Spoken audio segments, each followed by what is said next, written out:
tahajud bangun malam, walaupun cuma 2 rakaat.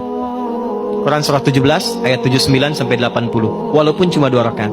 Tugas Bapak Ibu tidak mudah. Kadang-kadang butuh petunjuk dari Allah, kadang dari mimpi, kadang Allah jalankan orang lain memberikan informasi, dikumpulkan kita kontemplasi. Kalau bukan petunjuk Tuhan mustahil.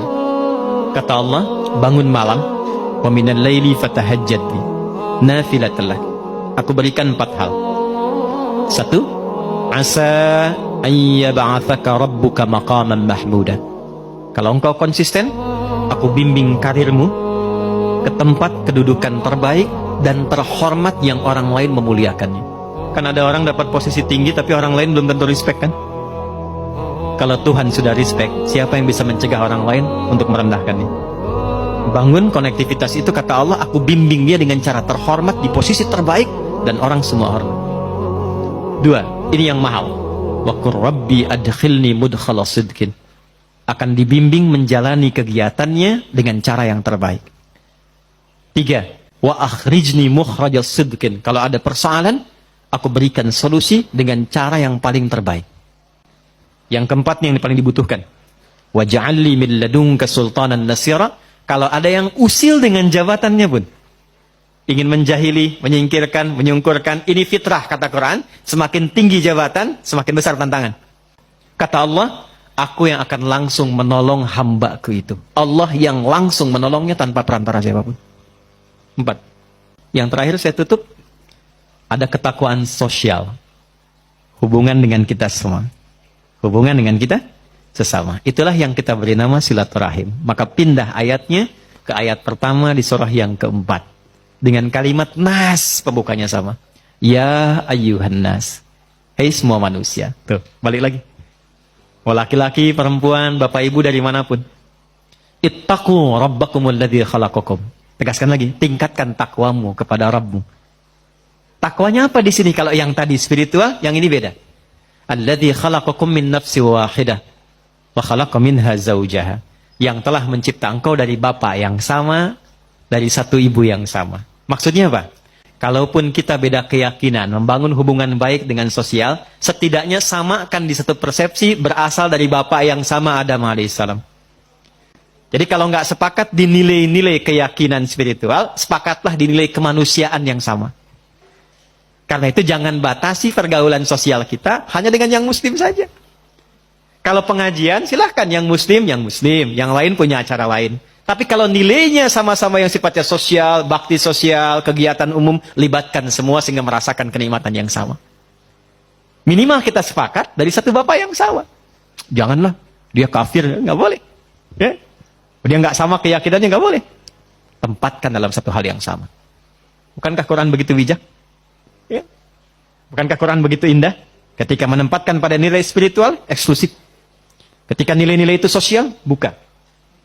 Wabatha minhuma rijalan katsiran wa nisaa. Setelah itu, lahirlah keturunan-keturunan menyebar, lelaki perempuan. Dalam pergaulan itu boleh jadi ada khilaf yang membuat pergaulan dan hubungan menjadi kusut.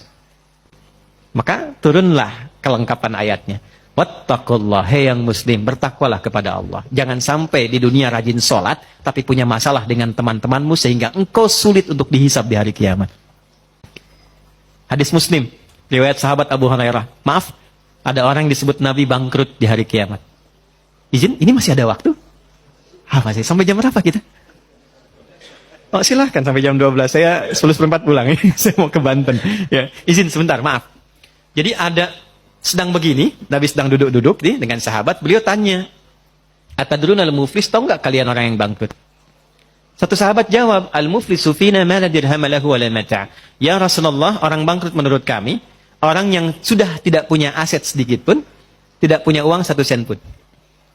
Teori ekonominya pas, benar secara ekonomi. Perhatikan jawaban Nabi. Maaf, yang mengaku umatnya Nabi Muhammad, tolong highlight ini.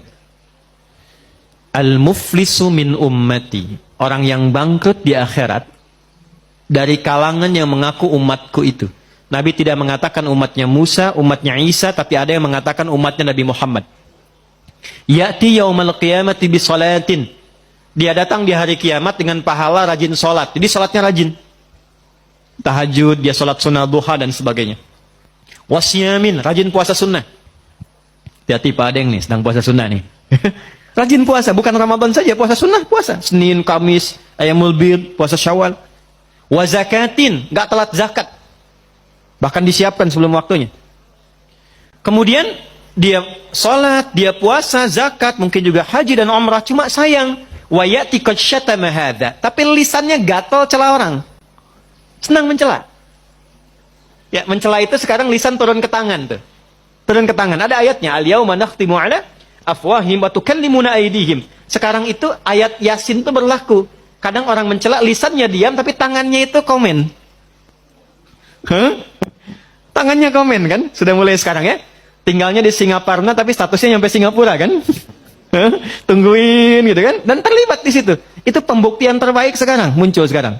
Dan masalah paling banyak kan sekarang, Pak ya? ITE yang banyak diadili itu. Ya. Wa qadzafa hadza, suka nuduh dengan bukti yang tidak ada. Maaf, wa daraba hadza, senang berkelahi. Puncaknya wasafaka dama hadza. Ada yang menumpahkan darah, membawa nama agama dengan jalan yang tidak benar.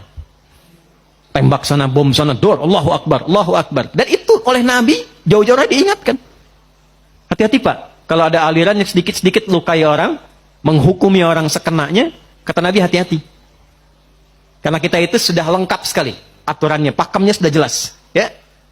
Jadi saya pernah sampaikan di beberapa kesempatan, waktu bom di Jalan Tamrin tuh, izin Pak Dirjen, teman-teman, Bapak Ibu, itu saya sedang di Lampung, 2 orang ledak. Itu pertanyaan pertama langsung bertanya, Ustadz, apakah bom di Jalan Tamrin termasuk jihad fisabilillah? Saya bilang dengan sederhana sekali, Pak, sependek pengetahuan saya, jihad fisabilillah itu jihad di jalan Allah, bukan di Jalan Tamrin. Tapi itu pembuktian terbaik dari apa yang Nabi sampaikan dulu. Nah, orang-orang ini ketika pulang, ini spiritnya, hukum positifnya supaya kita koreksi diri, jangan sampai terjadi. Nanti tu'khadhu hadza min hasanati wa hadza min hasanati. Yang baiknya akan ditimbang karena Allah adil, tapi untuk nutup yang buruknya. Jadi kalau ada orang sholat, senang sekali usil pada orang dengan lisannya, dia caci maki orang, pahala sholatnya diberikan pada yang dicaci itu. Ada orang puasa, tapi saat yang bersamaan bikin hoax, maka pahala puasanya ditarik, ditutupkan pada dosa hoaxnya itu.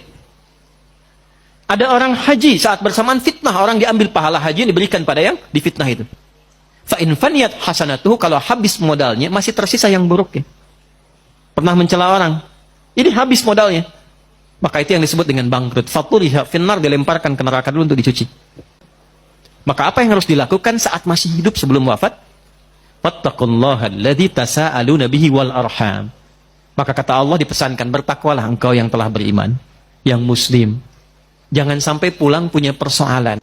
Kumpul dengan teman-temanmu, lihat keluargamu, anak istrimu, tetanggamu, teman-temanmu di kantor, dalam pekerjaan.